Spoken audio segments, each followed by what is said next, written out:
యెషయా గ్రంథం 12వ అధ్యాయం 6వ వచనాన్ని మనం చదువుకుందాం. Book of Isaiah chapter 12 verse 6. సియోను నివాసి ఉత్సాహధ్వని బిగ్గరగా చేయము, నీ మధ్యనున్న ఇజ్రాయేలు యొక్క పరిశుద్ధ దేవుడు ఘనుడై ఉన్నాడు. అందరం చూద్దాం. సియోను నివాసి ఉత్సాహధ్వని బిగ్గరగా చేయము, నీ మధ్యనున్న ఇశ్రాయేలు యొక్క పరిశుద్ధ దేవుడు ఘనుడై ఉన్నాడు. దేవునికి స్తోత్రం. దేవుడు ఈ సంవత్సరం నుంచి ఈ వాగ్దానాన్ని మన ఒక్కొక్కరి జీవితాల్లో నెరవేర్చడానికి మనకి ఇచ్చుండగా సమస్త మహిమ ఘనత దేవునికే కలుగునుగాక. ఆమేన్. దేవుని యొక్క వాక్యంలో వ్రాయబడింది, ఇది ఉత్సాహధ్వని చేసే సంవత్సరం. 2, దేవుని యొక్క ఘనమైన కార్యాలు జరిగే సంవత్సరం. కాబట్టి ఈ వాగ్దానము ఎప్పుడు ఎలా నెరవేరుతుందో దేవుడు మనతో మాట్లాడబోతుంటున్నాడు. దేవుని బిడ్డలారా, ప్రతి వాగ్దానం నేను ఎప్పుడు చెప్తాను, ఒక కండిషన్ ఉంటుంది. ఈ వాగ్దానంలో కూడా ఒక కండిషన్ ఉంది. ఘనమైన కార్యాలు చేస్తాడు, ఉత్సాహధ్వని చేసే కార్యాలు ప్రభు చేస్తాడు. కానీ సియోను వాసికే, సియోను నివాసిగా ఎవరైతే ఉంటారో దేవుడు కోరుకున్నటువంటి కండిషన్ ఎవరి జీవితాల్లో అయితే ఫుల్ఫిల్ అవుతుందో వాళ్ళ జీవితాల్లో ఉత్సాహధ్వని చేస్తారు. వారి జీవితాల్లో దేవుని యొక్క ఘనమైన కార్యాలు జరుగుతాయి. మరి సియోను నివాసి ఎవరు అంటే, ఉదయకాలం నుంచి ఒకే వచనాన్ని ధ్యానం చేస్తున్నాం. ఒకే వచనంలో 3 విషయాలు ప్రభు మనతో మాట్లాడాడు. కీర్తనలు 48వ కీర్తన 13వ వచనం.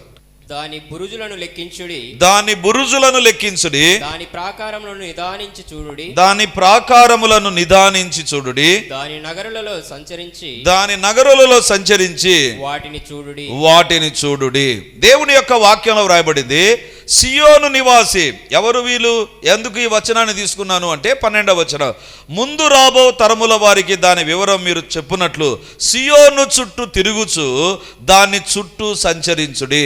అంటే సియోను నివాసి, సియోను ఉండేటువంటి ప్రాంతము లేదా సియోను ప్రదేశం అనేటువంటిది దేవుడు చెబుతున్నటువంటి మాట ప్రకారం దాన్ని చుట్టూ మీరు తిరగండి. ఎందుకు తిరగాలి అంటే 3 విషయాలు. 1, 13వ వచనం, దాని బురుజులను లెక్కించుడి. 2, దాని ప్రాకారములను నిదానించి చూడుడి. 3, దాని నగరులలో సంచరించి వాటిని చూడుడి. సో మొదటి ఆరాధనలో దాని బురుజులను లెక్కించండి. 4 బురుజులను గురించి దేవుడు మాట్లాడాడు. 2, దాని ప్రాకారములను నిదానించి చూడండి. ప్రాకారములను నిదానించి చూచే అనుభవం ఏంటిదో 2వ ఆరాధనలో ప్రభు మనతో మాట్లాడాడు. 3వ ఆరాధనలో దేవుడు ఈరోజు మనతో మాట్లాడేటువంటి మాట, దాని నగరులలో సంచరించి వాటిని చూడుడి. నగరులలో సంచరించి వాటిని చూడుడి. దేవుని బిడ్డలారా, ఈ వాగ్దానానికి సంబంధించిన 15వ సందేశం ఇది. 15వ సందేశం. ఒకే వాగ్దానం పైన 15 సందేశాలు ఇచ్చిన దేవుడు నిజంగా స్తుతించబడునుగాక. హల్లెలూయా, హల్లెలూయా. దేవునికి వందనాలు. దేవుని బిడ్డలారా, దేవుని వాక్యంలో వ్రాయబడింది, దాని నగరులలో సంచరించి వాటిని చూడుడి. 15 సందేశాలు అందించబడ్డాయి అంటే మనం అందరం హల్లెలూయా అన్నాం. కానీ నాకు భయం కూడా ఉంది. ఎందుకు తెలుసా? 15 కండిషన్స్ మనం నెరవేర్చాలి. 15 కండిషన్స్ మన జీవితాల్లో మనం నెరవేర్చాలి. అందుకే ఇప్పుడు మీరు వినేటువంటి సందేశాలు ఇక్కడితో వినేసి వెళ్ళిపోవద్దు. ఇంటికి వెళ్ళిన తర్వాత that is there available in social media, YouTube and Facebook, తర్వాత సోషల్ మీడియా ప్లాట్ఫామ్స్లో అవి అవైలబుల్గా ఉన్నాయి. ఖచ్చితంగా వినండి. వాగ్దానము నెరవేర్చబడాలి అంటే, దేవుని యొక్క దీవెనలు, వాక్యానుసారమైన దీవెనలు మనకు కలగాలి అంటే దేవుని వాక్యములో ఉండేటువంటి కండిషన్స్ను మనం ఫుల్ఫిల్ చేసే వారంగా ఉండాలి. మరి ఇక్కడ దేవుడు అంటున్నాడు 15వ సందేశంగా, దాని నగరులలో సంచరించి వాటిని చూడుడి. దేవుని బిడ్డలారా, ఇది 48వ కీర్తన, కోరవ కుమారులు రాసినటువంటి కీర్తన. ఈ కీర్తనలో సియోను పట్టణం, సియోను ప్రదేశం, సియోను నివాసి, సియోనులో ఉండేటువంటి ప్రత్యేకతల గురించి, అంటే దేవుడు కోరుకున్న స్థలాన్ని గురించి వ్రాయబడినటువంటి కీర్తనే ఈ కీర్తన. ఈ కీర్తనను తెలుగులో అయితే త్రయం అనొచ్చు, అంటే ట్రయాలజీ అంటారు.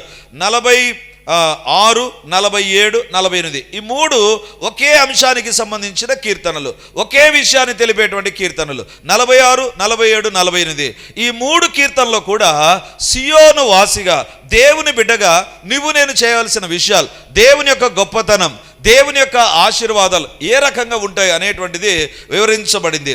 మరి దేవుని బిడ్డలారా, దాని నగరులలో సంచరించి వాటిని చూడుడి. దాని నగరులలో సంచరించి వాటిని చూడుడి. జాగ్రత్తగా వినండి. దేవుని బిడ్డగా నీవు సంచరించి వాటిని చూడుడి అంటే నీ జీవితంలో దేవుడు ఒకే చోట ఉండేటువంటి బిడ్డగా నువ్వు ఉండకూడదు, సంచరించే వ్యక్తిగా నీవు ఉండాలి అని దేవుడు కోరుతుంటున్నాడు. దేవుని బిడ్డలారా, స్టాగ్నేటెడ్ లైఫ్ అనేటువంటిది it's always a dangerous life. ఒకవేళ మీ ట్యాంక్ ఉందనుకుందాం, ఓవర్ హెడ్ ట్యాంక్, మీ నీళ్లు పట్టుకునేటువంటి ట్యాంక్, ఆ ట్యాంక్ ఎప్పుడు పాచి పడుతుంది అంటే ఆ నీళ్లు అంటే మున్సిపాలిటీ వాటర్ వచ్చి దాంట్లో పడి మళ్ళీ మీరు వాడుకున్నారనుకో ఏం ప్రాబ్లం ఉండదు. అలా వాడకుండా నీళ్ళు అలే పెట్టేశారనుకో, అలానే ఉందనుకుందాం, ఏమవుతుంది? There is going to be a problem, పాచి పడుతుంది. ఈ దినాల్లో ఒక పెద్ద సర్వే అనేటువంటిది వైరల్ అయిపోయింది.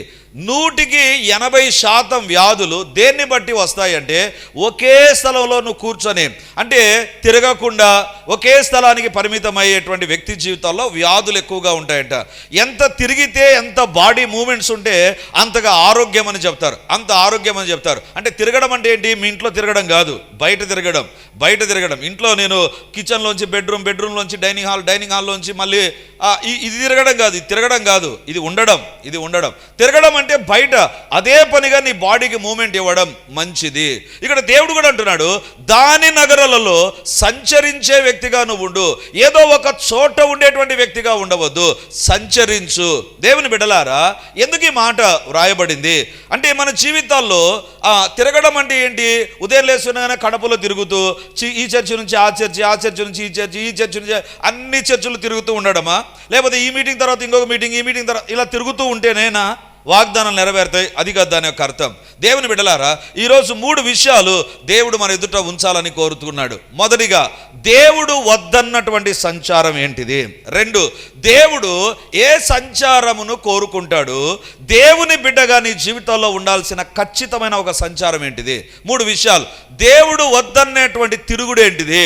2, దేవుడు ఎలాంటి సంచారాలను గమనిస్తూ ఉన్నాడు?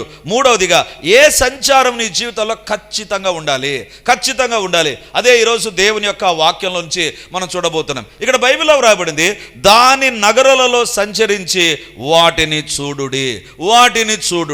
దేవుని బిడ్డలారా, మొట్టమొదటిగా దేవుడు వద్దన్నటువంటి సంచారం ఏంటిది?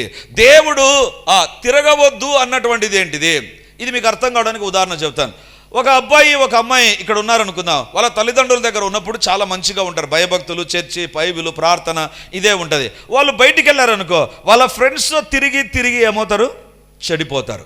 దేవుని బిడ్డలారా, ఎక్కడ సంచరిస్తావో అదే నీ ఆత్మీయ జీవితాన్ని నిర్ణయిస్తుంది.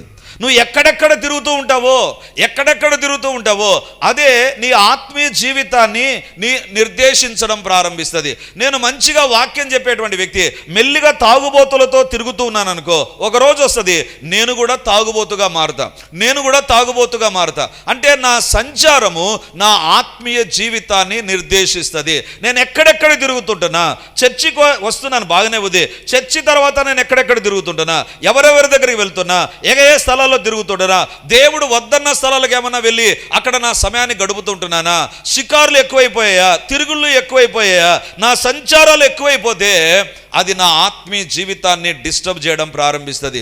దేవుని బిడ్డలారా, గుర్తుంచుకుందాం, నీవు సంచరించాలి, కానీ ఎక్కడ తిరగాలనో అక్కడ తిరగాలి, ఎక్కడ తిరగకూడదో అక్కడ తిరగాలి. దేవుని బిడ్డలారా, ఎక్కడ తిరగకూడదు అంటే జాగ్రత్త. పేతురు రాసిన మొదటి పత్రిక 5వ అధ్యాయం 8వ వచనం. నిబ్బరమైన బుద్ధి గల వారై మెలకువగా ఉండుడి, మీ విరోధి అయిన అపవాది గర్జించు సింహం వలె ఎవరిని మృంగుదునా అని వెదకుచూ తిరుగుచున్నాడు. అపవాది వెదకుచూ తిరుగుచున్నాడంట. అంటే ఎక్కడ దేవుని బిడ్డ దొరుకుతాడు, నాకు ఏ స్థలంలో దొరుకుతాడు, వెదుకుచూ తిరుగుచుంటున్నాడంట. దేవుని బిడ్డలారా, నేను ఎక్కడెక్కడ తిరుగుతుంటున్నానో అపవాది చూస్తున్నాడు. భూలోకంలో ఈరోజు పాపం రావడానికి కారణం ఏంటంటే హవ్వ తాను వెళ్ళకూడని ఒక స్థలానికి వెళ్ళింది కాబట్టి తన జీవితంలో పాపము, దాని ద్వారా లోకానికి పాపం. ఆ దావీదు దావీదు జీవితంలో తాను తిరగకూడని స్థలాలు ఎక్కడ తిరగాలి? అది యుద్ధకాలం, వసంతకాలం, రాజులు యుద్ధానికి పోయే సమయం అది. అక్కడ తిరగాలి. యుద్ధ రంగంలో కనపడాల్సిన దావీదు రాంగ్ ప్లేస్లో ఎప్పుడైతే తిరుగుతున్నాడో పాపం చేయడం ప్రారంభించాడు. దేవుని బిడ్డలారా గుర్తుంచుకోండి, వాక్య పరిచర్య, దేవుని సన్నిధి అనేటువంటిది ఒక సమయం పెట్టుకున్నావా? ఆ సమయంలో దేవుని మందిరంలో కనపడు. దేవుని మందిరాన్ని వదిలి దేవుని మందిరానికి దూరం అయిపోయి వేరే చోట తిరిగావా? గుర్తుంచుకో, అది నువ్వు అనుకుంటావు ఒక్కసారే కదా, దావీదు ఒక్కసారే తిరిగాడు, హవ్వ ఒక్కసారే చేసింది, ఒక్క నిర్లక్ష్యం. It is always a danger. అది చాలా ఖరీదుతో కూడినటువంటిది. దేవుని బిడ్డలారా, ఈరోజు దేవుడు అడుగుతుంటున్నాడు, నువ్వు ఆదమరిచి తిరిగేటువంటి వ్యక్తివైతే, తిరగకూడని స్థలాల్లో తిరిగేటువంటి వ్యక్తివైతే, తిరగకూడని వ్యక్తులతో తిరిగేటువంటి వ్యక్తివైతే, అపవాది ఎవరిని మృంగుదునా అని వెదకుచూ తిరుగుచున్నాడు. దేవుని బిడ్డలారా, చాలామంది ఏం చేస్తారో తెలుసా? వాళ్ళకు తెలుసు ఆదివారం 3 ఆరాధనలు ఉంటాయి, ఏం బోర్ కొడుతుందండి, అందుకే టీవీ పెట్టుకొని చూద్దాం. వాక్య పరిచర్య, దేవుని సన్నిధి తెలుసు, but still they will have a negligence. అంటే ఇక్కడ ఉండాల్సిన వ్యక్తులు రాంగ్ ప్లేస్లో ఉంటారు. అక్కడ నుంచి సాతాను ఎంట్రీ ఉంటుందండి. సాతాను పనిచేయడం ప్రారంభిస్తాడు. దేవుని బిడలారా, నీవు దేవుడు వద్దన్న సంచారాలు నీ జీవితంలో ఉన్నాయా? పరీక్షించుకో. దేవుడు వద్దన్నటువంటి ఆ తిరుగుళ్ళు ఏమన్నా తిరుగుతున్నావా? జాగ్రత్త. దేవుని బిడ్డ ఎక్కడ తిరగాలి? బైబిల్లో వ్రాయబడింది, మీరు సియోనులో తిరగండి, దేవుని సన్నిధి అనేటువంటి చోట మీరు తిరగాలి, అక్కడ కనపడాలి. సియోనులో సంచరించండి, దాని నగరంలో. ఎక్కడ తిరగాలి? బయట కాదు, సియోనులో తిరగండి.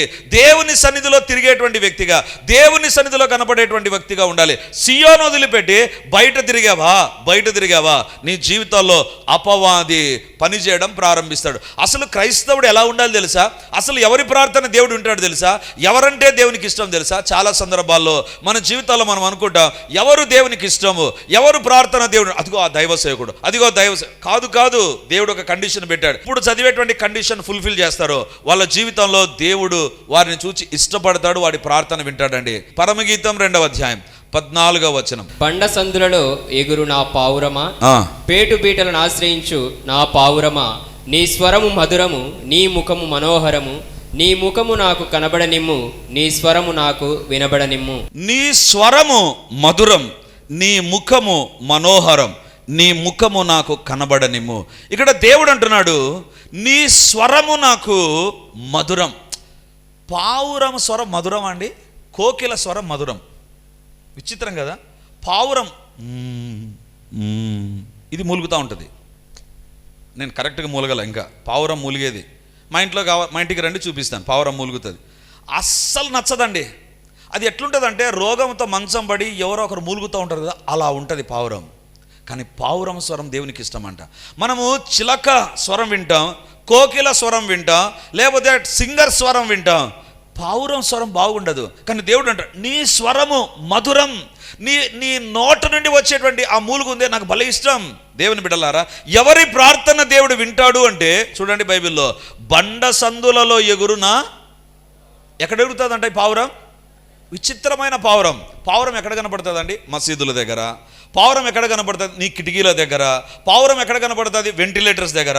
కానీ ఈ పావురము వెంటిలేటర్స్ దగ్గర, కిటికీల దగ్గర, మసీదుల దగ్గర కనబడేటువంటి పావురం కాదంట. లేదా ఎక్కడైనా ఎత్తైన బిల్డింగ్స్ ఉండేటువంటి స్థలంలో ఉండేటువంటిది కాదంట. అంటే ఎవరు రానటువంటి ఒక నిర్మానుష్యమైన ప్రదేశంలో అది గూడు నిర్మించుకుంటుంది. అది పావురము, లోకంలో ఉండేటువంటి పావురం. లోకంలో ఉండేటువంటి పావురము మసీదుల దగ్గర కనపడుతుంది, లోకంలో ఉండే పావురం ఇండ్ల దగ్గర కనపడుతుంది. కానీ దేవుని పావురం ఈ 2 స్థలాల్లో కనపడదంట, బండ సందులలో ఎగురుతుందంట. దేవుని బిడ్డలారా, అంటే దీని ఎగిరేటువంటిది, ఇప్పుడు మాట మార్చాను, ఇది సంచరించే స్థలాలను బట్టే దేవుడు అంటున్నాడు, నీ స్వరము నాకు మధురం. ఎవరి ప్రార్థన నీ ఇష్టానుసారంగా లోకంలో తిరిగి ఎక్కడంటే అక్కడ పాపము, అబద్ధాలు, జోకులు, కుళ్ళు జోకులు, లేకపోతే ఏదంటే అది విని ఎక్కడంటే అక్కడ తిరిగి వచ్చి, ప్రభువా మా ఇంటిలో ఈ సమస్య ఉంది సహాయం చేయి. దేవుడు అంటాడు, అబ్బెత్తు ఇంత దరిద్రంగా ఉంది స్వరం. ఎందుకు? ఎక్కడ తిరిగావో దాన్ని బట్టే నీ స్వరం మారిపోతుంది. దేవుని బిడ్డలారా, ఈరోజు మధ్యాహ్నం మేము చర్చి నుంచి ఇంటికి వెళ్ళిన తర్వాత గ్రేస్ మాకు ఫోన్ చేసింది. నాకు ఫోన్ చేసి ఏదో నన్ను అడుగుతూ ఉంటే సడన్గా ప్రక్కన జెరూషా ఉంది. జెరూషా, ఏంటి నీ స్లాంగ్ చాలా మారిపోయిందే, ఏంటి నీ యొక్క భాష మారిపోయిందేంటి, నీ యొక్క స్లాంగ్ మారిపోయిందేంటి? ఇది తెలుసా, ఆ పక్కనంతా తన ఫ్రెండ్స్ అందరూ ఈ గుంటూరు, విజయవాడ, రాజమండ్రి వాళ్ళంతా అండి ఇలా ఉంటుంది కదా, వాళ్ళందరితో మాట్లాడి వెంటనే ఏమైపోయింది, ఏంటి నీది మారిపోయిందే. ఎవరితో నువ్వు తిరుగుతావో ఆ ఇన్ఫ్లుయెన్స్ నీ పైన ఉంటుంది. అది నేను చెప్పాలనుకున్నది. నీ ఇష్టం వచ్చిన స్థలాల్లో తిరిగి, చర్చికి వచ్చిన తర్వాత సోమవారం నుంచి శనివారం వరకు నీ ఇష్టం వచ్చిన స్థలాల్లో నువ్వు తిరిగి, దేవా నా ప్రార్థన విను, నా జీవితంలో వాగ్దానం నెరవేర్చు అంటే దేవుడు అంటాడు, జాంతనై బండ సందులలో ఎగురు నా పౌరమా, నీ స్వరం మధురం, నీ స్వరం మధురం. రెండోది అంటున్నాడు, నీ ముఖము నా కనబడనిమ్ము, నీ ముఖము నా కనబడనిమ్ము. ఇది ఎందుకు దేవుడు అంటున్నాడు అంటే, నెమలి బాగుంటుందా పౌరం బాగుంటుందా? నెమలే బాగుంటుంది. మిస్ యూనివర్స్ బాగుంటుందా పౌరం బాగుంటుందా? మిస్ యూనివర్సే బాగుంటుంది. దేవుడు అంటాడు, నువ్వు నెమలిగా నాకొద్దు, నువ్వు మిస్ యూనివర్స్గా నాకొద్దు, బండ సందులలో ఎగిరే పావురం అయితే. Your moments are controlled by the word of God. నీవు తిరిగేటువంటి విధానాలు, ఎవరితో తిరుగుతున్నావు, ఎక్కడ తిరుగుతున్నావు, ఏ ప్రాంతాలకు వెళుతుంటున్నావు, if that is not going to be controlled, your prayers are not answered. God is not very much interested about you. నీ గురించి దేవునికి అంత ఇష్టం లేదు. దేవుని బిడ్డలారా, దేవునికి మహిమ కలుగును గాక. దేవుని బిడ్డ ఎక్కడ తిరగాలి? సియోను దాని నగరులో, సియోను నగరులలో సంచరించు, వాటిని చూడు, పరిశుద్ధ స్థలంలో తిరుగు, పరిశుద్ధమైన వ్యక్తులతో జీవించు, పరిశుద్ధమైనటువంటి జీవిత విధానానికి ఇష్టపడు. ఉదయం నుంచి సాయంత్రం వరకు సెల్ ఫోన్ తిప్పి నాకు అనిపిస్తుంది ఖచ్చితంగా త్వరలో ఈ వేలికి జబ్బు వస్తుంది. ఎందుకు తెలుసా? తెలుసు మీకు ఎందుకు వస్తుందో. తిప్పి కదా, అదే ఇంకా యాక్షన్ బాగా చేసాడు ఇట్లా. అంటే పాత స్క్రీన్ అయితే నువ్వు సెల్ ఫోన్లో తిరిగి దేవుని మందిరానికి వచ్చి ఆమేన్ హల్లెలూయా అంటే దేవుడు అంటాడు, నీ స్వరం వింటానా? నువ్వు తిరిగింది ఎక్కడ, నువ్వు చూసింది ఏంటి? దేవుని ప్రజలు సియోనులో తిరగాలి, బయట తిరగకూడదు. దేవుని బిడ్డలారా, ఒక ప్రాంతంలో ఒక సర్వీస్కు నేను వెళ్ళాను, చర్చి యానివర్సరీకి వెళ్ళాను. చర్చి యానివర్సరీకి వెళ్తే ఆ ప్రాంతంలో చాలామంది దైవ సేవకులు ఉన్నారు. కానీ ఒక్క దైవ సేవకుని సంఘం చాలా అభివృద్ధి చెందింది అక్కడ. సో ఈ సంఘపు వార్షికోత్సవానికి, ఈ వృద్ధి చెందిన సంఘ వార్షికోత్సవానికి నేను వెళ్ళినప్పుడు ఆ దైవ సేవకుడు తన సాక్ష్యాన్ని చెప్తున్నాడు. ఏంటి తెలుసా? అంటే ఏ సంఘం అయితే వార్షికోత్సవం ఉందో, ఏ సంఘానికి అయితే నేను వెళ్ళానో ఆ సంఘపు కాపరి సాక్ష్యం చెప్తున్నాడు. ఏంటి ఆ సాక్ష్యం తెలుసా? ఆయన చెప్పినటువంటి మాట, నాకు 3 స్థలాలు తెలుసు, అంతకంటే ఎక్కువ తెలియదు మా ఊర్లో. 1 దేవుని మందిరం, 2 నా ఇల్లు, 3 ప్రార్థనా గది. ఇంతకంటే ఎక్కువగా ఏదైనా ఉంది అంటే నేను నా భార్య వెళ్ళి చేసే గృహ గూడికలు. అంతకు మించి నేను ఎక్కడ తిరగాను. నా సమయాన్ని దేవుని దగ్గర గడుపుతా. ఈరోజు మన సంచారాలు ఏ రకంగా ఉన్నాయి? దేవుని బిడ్డనని చెప్పుకుంటూ ఎక్కడెక్కడ తిరుగుతున్నామో సాతాను చూస్తూ ఉన్నాడు. అందుకే బైబిల్లో వ్రాయబడింది, అపవాది గర్జించు సింహం వల్లే ఎవరిని మృంగుదునా అని వెతుకుచూ తిరుగుచూ ఉన్నాడు.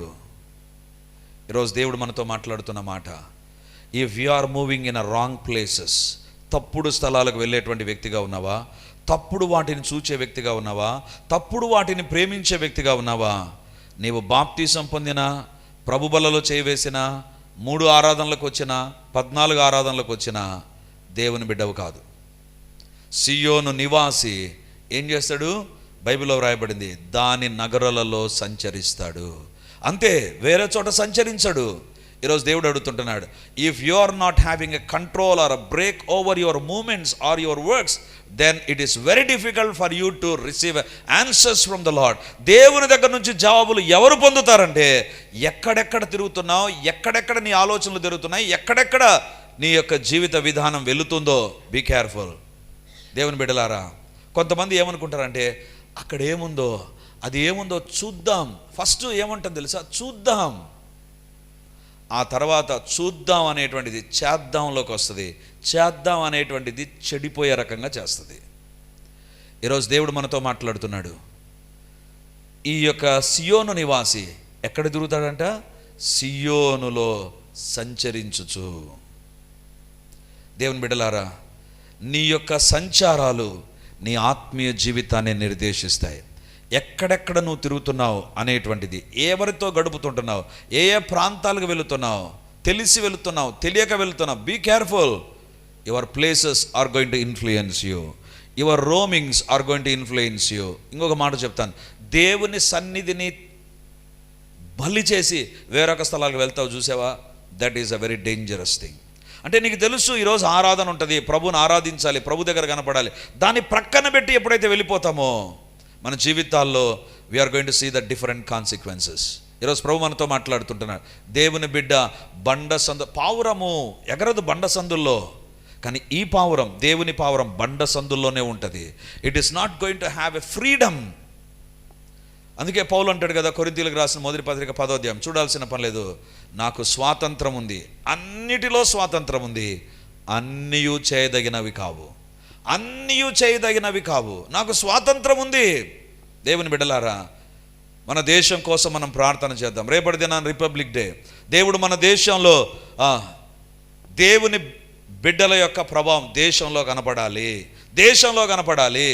అంత మాత్రమే కాదు, మన దేశంలో ఉండేటువంటి పరిస్థితులను దేవుడు కంట్రోల్ చేయాలి.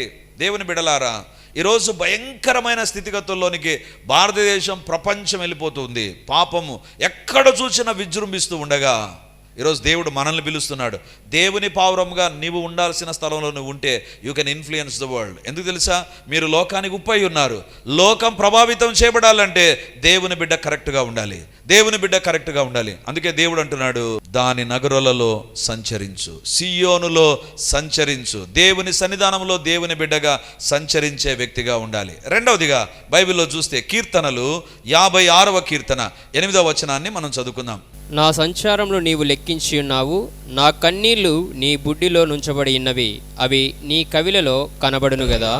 నా సంచారములను నీవు లెక్కించి ఉన్నావు.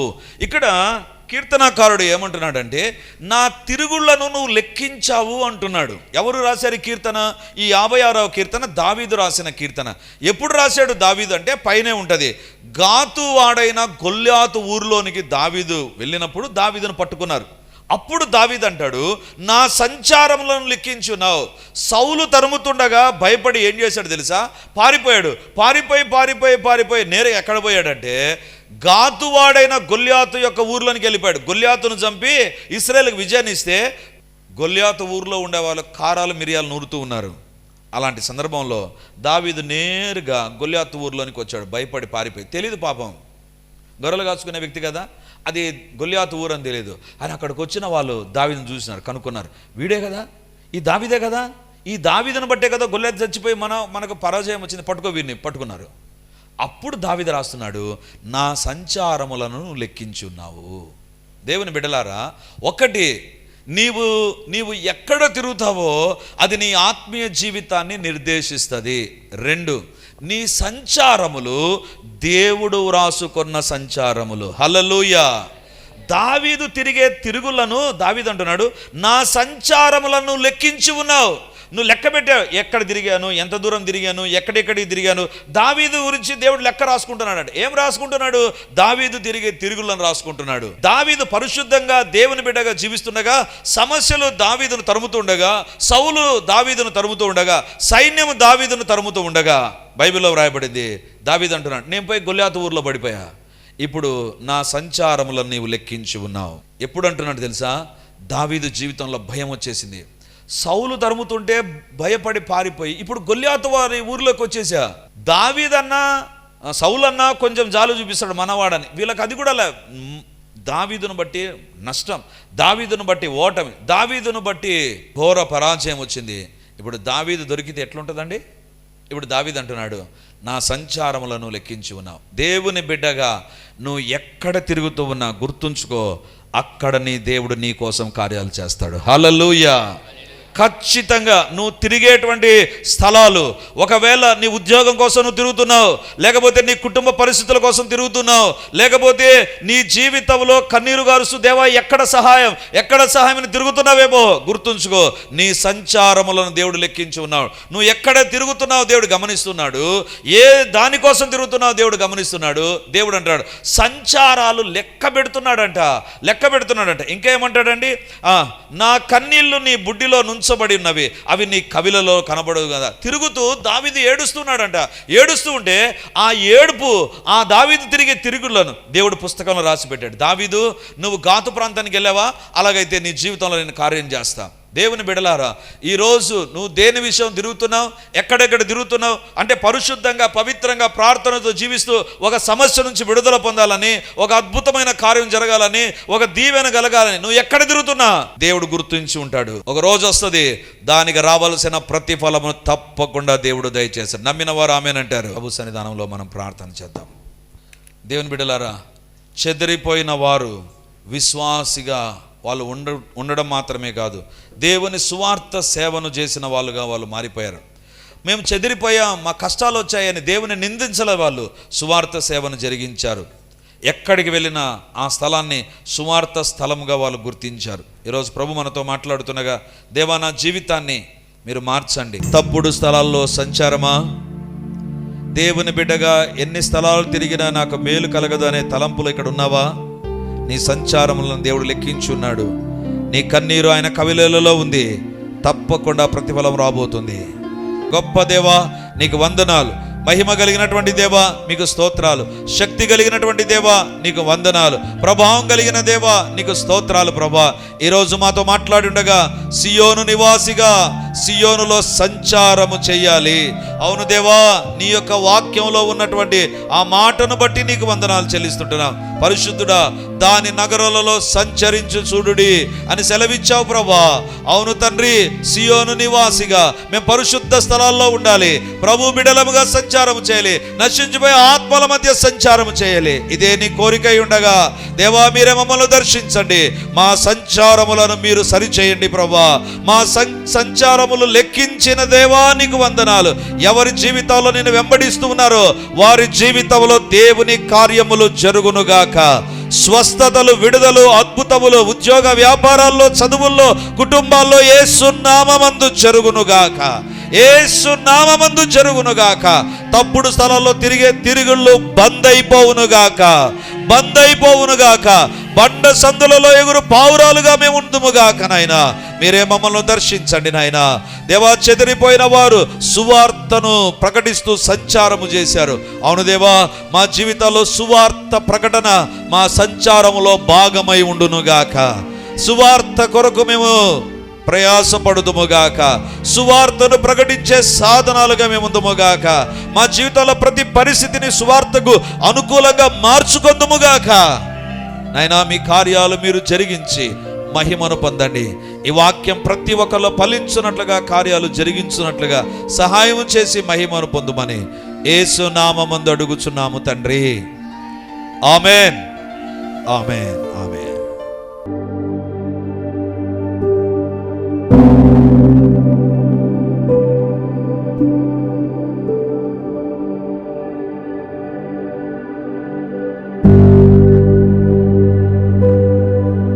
Praise the lord.